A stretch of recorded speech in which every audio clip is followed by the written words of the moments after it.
Oo, kilala ko to eh. Kilala ko tong taong to eh. Oo, yan.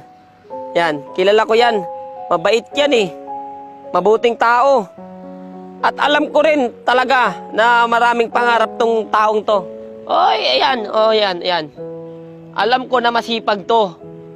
Alam ko rin na gustong tumulong nito sa magulang nito. Ang kaso lang, marami lang dito talagang humihila pababa eh.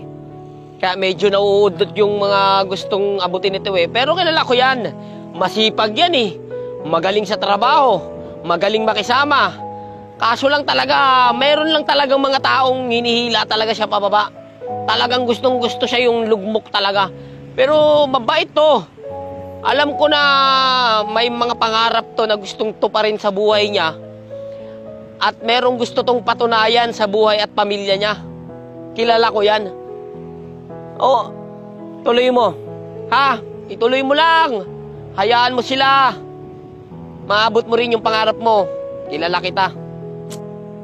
Tama yan yung mga mo. Huwag kang papekto dun, ha? Bait-bait mo pa naman. Sipag mo, sayang. Tuloy mo yan, ha?